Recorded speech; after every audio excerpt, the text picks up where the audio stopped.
नमस्कार दोस्तों, awareness study centre YouTube channel में आप सभी का स्वागत है। आशा करता हूं कि आप सभी स्वस्थ होंगे, तंदुरुस्त होंगे।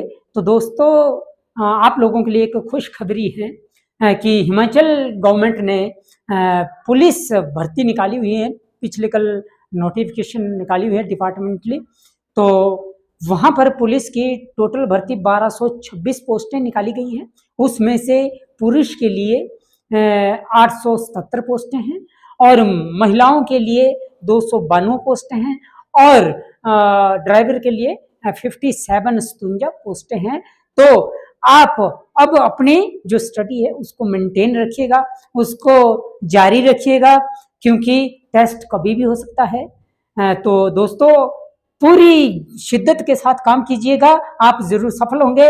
और आपको हमारे अवेयरनेस स्टडी सेंटर की तरफ से चाहे वो पुलिस का हो, चाहे टीजीटी का हो, चाहे जेबीटी का हो, सभी टेस्टों की प्रेपरेशन के लिए हम पूरी एक बेसिक से स्टडी करवा रहे हैं। आप हमारे चैनल को अगर नए हैं तो सब्सक्राइब करना ना भूलिएगा और वीडियो को कमेंट, लाइक और शेयर करना ना भूलिएगा।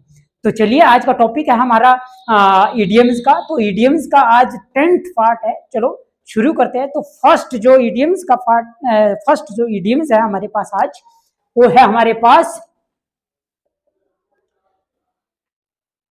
Dog in the manager.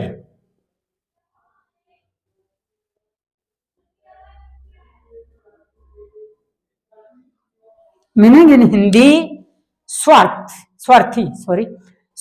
जो व्यक्ति स्वार्थी होता है, स्वार्थी व्यक्ति जो सिर्फ और सिर्फ अपने काम तक ही सीमित होता है, उसके बाद जब उसकी जो भीड़ होती है, जब उसकी जो मुसीबत होती है वो निकल जाती है, उसके बाद वो आप लोगों को क्या करेंगे, भूल जाएगा। उस व्यक्ति को क्या बोलते हैं, हम स्वार्थी बोलते हैं। वो सिर्फ और सिर्फ अपना फायदा उठाते हैं और फिर भाग जाते हैं। अगर आप उससे फिर हेल्प मांगेंगे तो वो बोलेगा आप कौन है। ठीक है, तो बोलने का मतलब ये हुआ कि मुसीबत के समय जो व्यक्ति स्वार्थी व्यक्ति होता है वो आपसे बहुत अच्छे रिलेशन रखेगा। जब जैसे उसकी मुसीबत टल जाती है, निकल जाती है, उसके बाद वो आपको भूल जाता है। ऐसे व्यक्ति को बोलते हैं स्वार्थ। उसको सिर्फ और सिर्फ अपने तक ही सीमित होता है, दूसरे की उसको कोई परवाह नहीं होती है। उस व्यक्ति को क्या बोलेंगे, सेल्फिश। तो हिंदी में इसका मीनिंग है स्वार्थी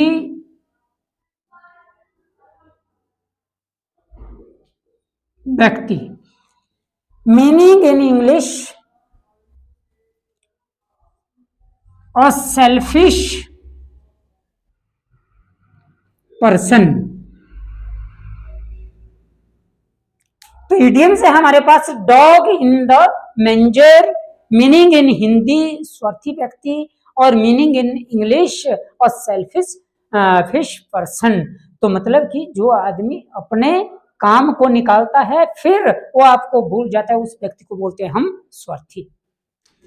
सेकंड वन पे है हमारे पास एट सिक्सेस एंड सेवन्स।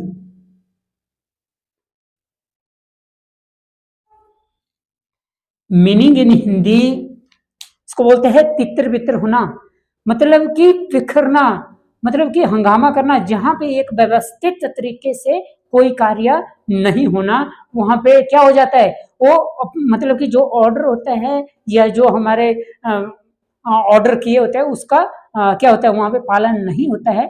तो वहां पे क्या होता है कि अपनी मर्जी से हर आदमी क्या करता है, अपने अपने तरीके से काम करता है। उसको क्या बोलते हैं, हम उसको बोलते हैं हम एट सिक्सेस एंड सेवन्स। तो मीनिंग इन हिंदी इसको बोलते हैं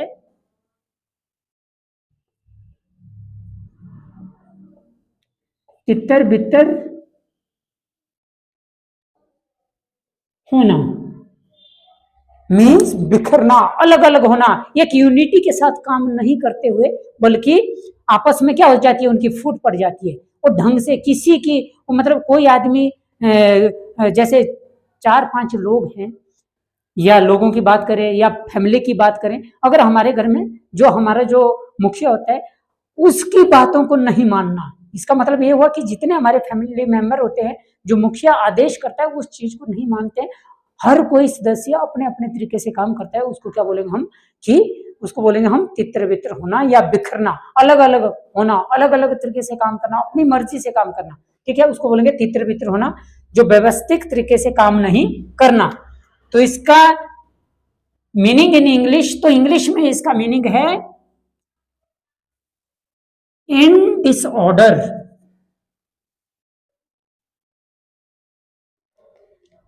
तो इडियम्स है हमारे पास एट, सिक्सेस एंड सेवन्स। तो हिंदी में इसका क्या होता है मीनिंग, तितर बितर होना या बिखरना, अव्यवस्थित तरीके से काम करना। और जो इंग्लिश में है इसका मीनिंग, इसको बोलते हैं इन डिसऑर्डर। थर्ड वन पे है हमारे पास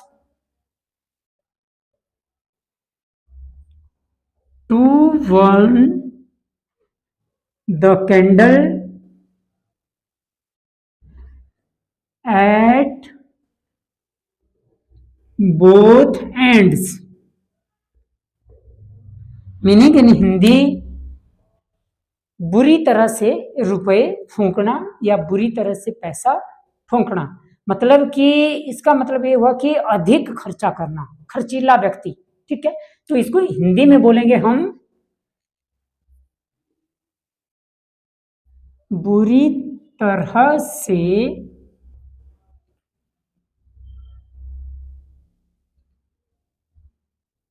पैसे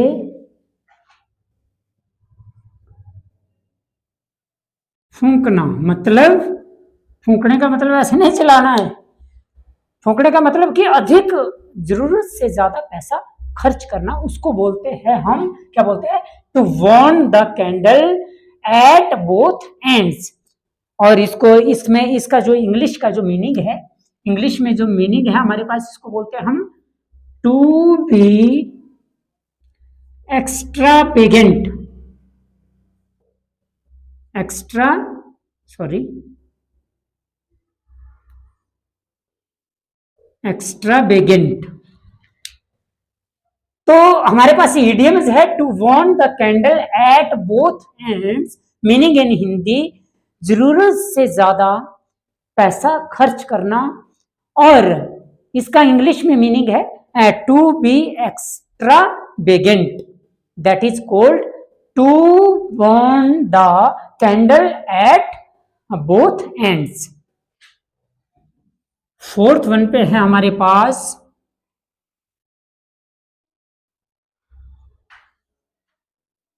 क्रोकोडाइल टेल्स। मोस्ट इंपॉर्टेंट है, ये आपने पहले भी पढ़ चुके होंगे। तो इसका हिंदी में मीनिंग होता है दिखावटी आंसू। मतलब कि एक कपटी व्यक्ति, ढोंगी व्यक्ति, जो एक किसी चीज का ढोंग रचाता है, वहां से उस सामने वाले पर्सन से वो अपन वहां से फायदा उठाता है और वो भाग जाता है, तो उसको क्या बोलेंगे हम, क्रोकोडाइल टेल्स। तो मतलब हिंदी में इसका मीनिंग है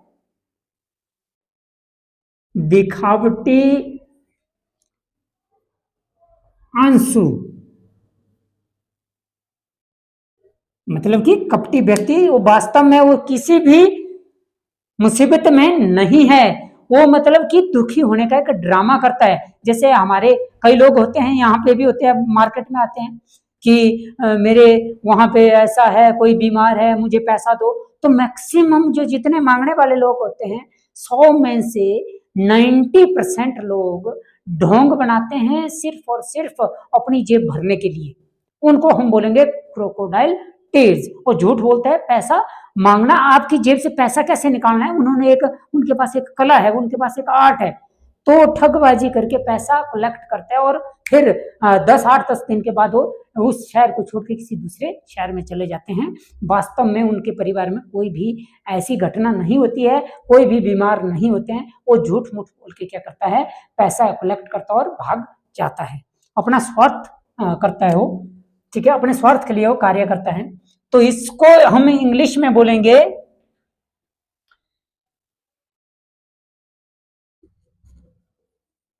अ फॉल्स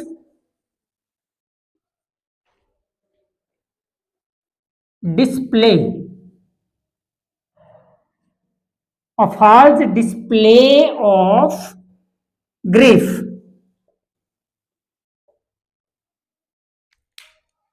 तो इडियम्स है हमारे पास crocodile tears, meaning in Hindi दिखावटी आंसू, मतलब कि कपटी। जो कपटी व्यक्ति होता है, मतलब कि ये आदमी से रिलेटेड लिया है कि कोई आदमी क्या करता है, ढोंग रचाता है किसी चीज का। तो बीमार होने का ढोंग रचाता है कि मैं बीमार हूं यार, मेरे को पैसा चाहिए, और जैसे आपसे वो पैसे की सहायता लेता है और फिर वो भाग जाता है, वास्तव में वो वैसा नहीं होता है। तो यहाँ पे क्या था हमारे पास, यहाँ पे क्रोकोडाइल टीयर्स है हमारा इडियम्स है। इसका जो मीनिंग है दिखावटी आंसू या कपटी व्यक्ति, और इसका इंग्लिश में जो मीनिंग है फॉल्स डिस्प्ले, सॉरी यहाँ पर जो डिस्प्ले है इसकी स्पेलिंग थोड़ी मिस्टेक हुई, सॉरी। तो फॉल्स डिस्प्ले ऑफ ग्रीफ, मतलब कि दुखी होने का कोई व्यक्ति क्या करता है, नाटक करता है, ढोंग रचाता है। फिफ्थ है हमारे पास come back to earth, meaning in Hindi इसको बोलते हैं औकात में आना। मीन्स कि कोई आदमी पहले क्या करता है, बहुत ज्यादा एक्स्ट्रा ये कर रहा होता है, फिर वो वास्तव में बाद में क्या हो जाता है, वो बाद में क्या हो जाता है, जो सच्चाई है उस पर आ जाता है। पहले वो थोड़ा सा बढ़ा चढ़ा कर करता है, फिर वो बाद में क्या करता है, वो बाद में सच्चाई पर आ जाता है। तो इसको बोलते हैं हम औकात में आना, मतलब कि औकात में आना, मतलब कि सच्चाई में आना। तो इसको इंग्लिश में बोलेंगे रिटर्न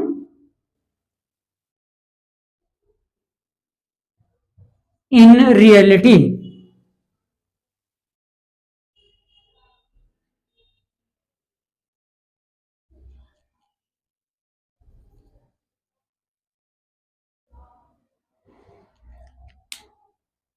तो इंग्लिश में क्या है हमारे पास, रिटर्न इन रियलिटी, मतलब कि सच्चाई पे आना, उसको क्या बोलते हैं हम इडियम में, कम बैक टू अर्थ। यहां पर जो इन है, यहां पर इन की जगह टू होगा, तो यहां पर रिटर्न टू रियलिटी, मतलब कि सच्चाई पे आना। ठीक है, इसका मतलब ये हुआ रिटर्न टू रियलिटी। सिक्स्थ है हमारे पास to die in harness, most important. कई बार पूछा गया है एग्जाम में, to die in harness, meaning in Hindi, इसका हिंदी में मीनिंग होता है काम करते करते मरना।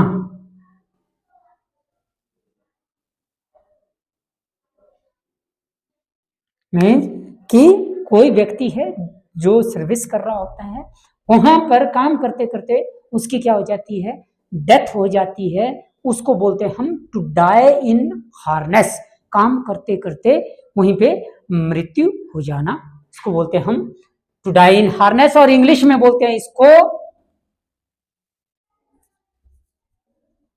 टू डाई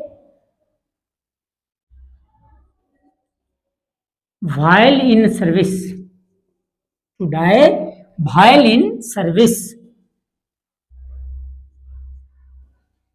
तो इडियम्स है हमारे पास to die in harness, meaning in Hindi काम करते करते मृत्यु होना, और हिंदी सॉरी इंग्लिश में इसका मीनिंग है to die while in service, जहां पर कोई व्यक्ति कार्य कर रहा होगा वहीं पे उसकी मृत्यु हो जाती है, उसको बोलते हैं हम to die in harness.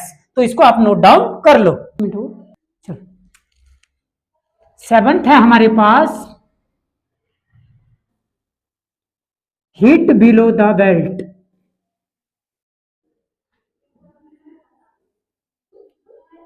Meaning in Hindi, इसको हिंदी में बोलते हैं गलत तरीके से प्रहार करना।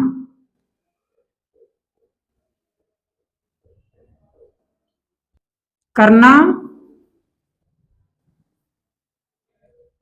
मीन्स कि जो नियम के विरुद्ध लड़ाई करना। जैसे कि कोई व्यक्ति बॉक्सिंग में जाते हैं, बॉक्सिंग के रिंग में जाते हैं, जब दो जो वहां पे प्लेयर होते हैं जो रिंग में जाते हैं, तो सरकार ने क्या नियम बनाए होते हैं कि उसको इस फेस और चेस्ट से नीचे मारने का कोई रूल नहीं है। अगर आप उसके अलावा पैरों में अटैक करते तो फिर वो नियम के विरुद्ध है, मतलब कि आप इलीगली वहां पे कार्य कर रहे हैं। उसको क्या बोलेंगे हम? उसको बोलेंगे हम हिट बिलो द बेल्ट, और मीनिंग इन इंग्लिश इसको बोलेंगे to strike unfairly.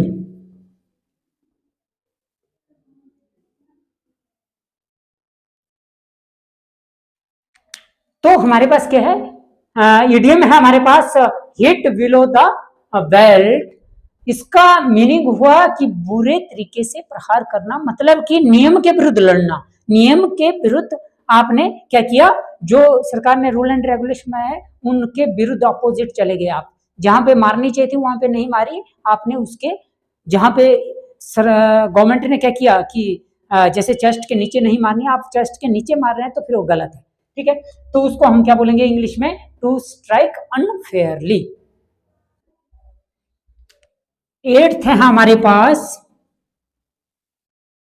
In black and white.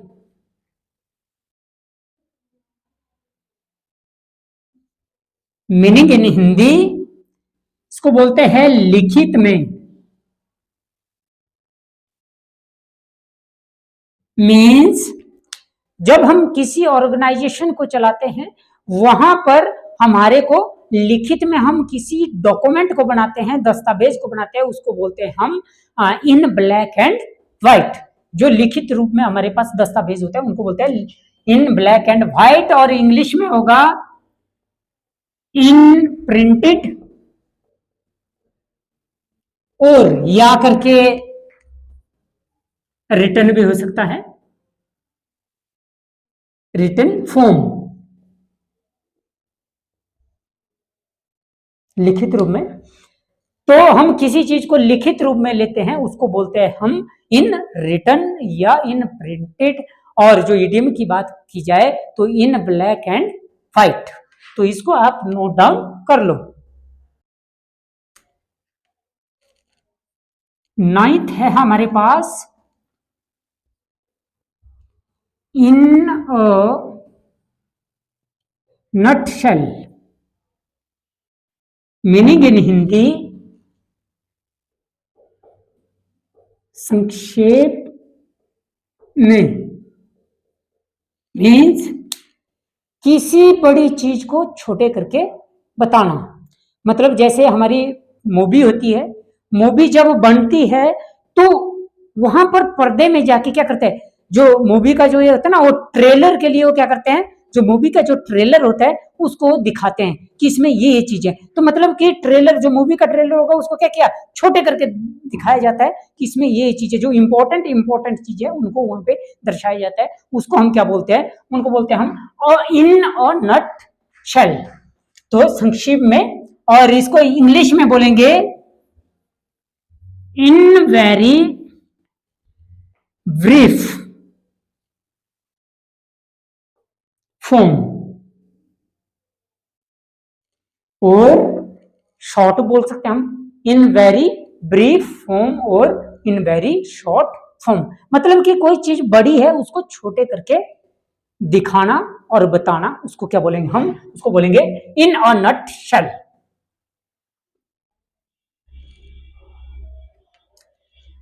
10th है हमारे पास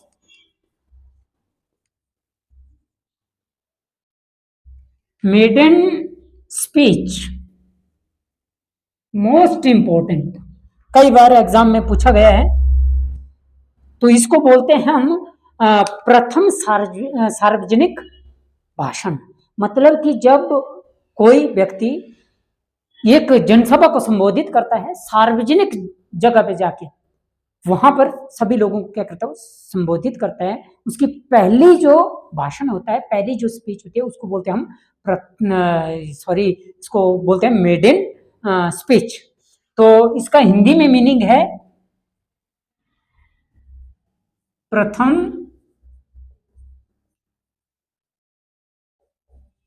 सार्वजनिक भाषण,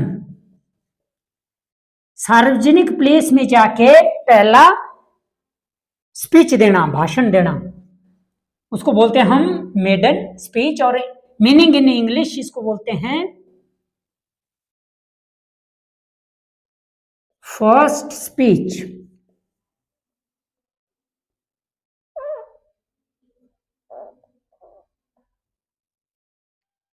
तो ईडीएम है हमारे पास maiden speech, meaning in Hindi प्रथम सार्वजनिक भाषण, पहला सार्वजनिक जगह पे जाकर भाषण देना, और उसको बोलते हैं हम इंग्लिश में इसका मीनिंग है फर्स्ट स्पीच, पहला भाषण। किसी सार्वजनिक प्लेस में जाके, जैसे कोई राजनेता होता है वो फर्स्ट टाइम कोई व्यक्ति प्रधान के लिए खड़ा होता है, तो वहां से जब वो अपना नामकरण करता है तो उसके बाद वो पब्लिक के बीच में जाता है, तो वहां पे जाके उनको संबोधित करता है, उसको हम क्या बोलेंगे, फर्स्ट स्पीच बोलेंगे। तो दोस्तों मैं उम्मीद करता हूं जो मैंने पढ़ाया वो आपको अच्छे से समझ आया होगा। तो अगर आपको इस वीडियो से रिलेटेड कोई शंका हो तो आप हमारे जो कमेंट बॉक्स में कमेंट कर सकते हैं, उसका रिप्लाई आपको जरूर मिलेगा। और कहीं पे मिस्टेक हुई हो तो उसके लिए मैं आपसे क्षमा चाहूंगा। तो इसी के साथ मैं आज का सेशन अपना यहीं पे समाप्त करता हूं। कल आपसे पुनः नए टॉपिक के साथ भेंट होगी, तब तक के लिए मुझे इजाजत दीजिए। धन्यवाद।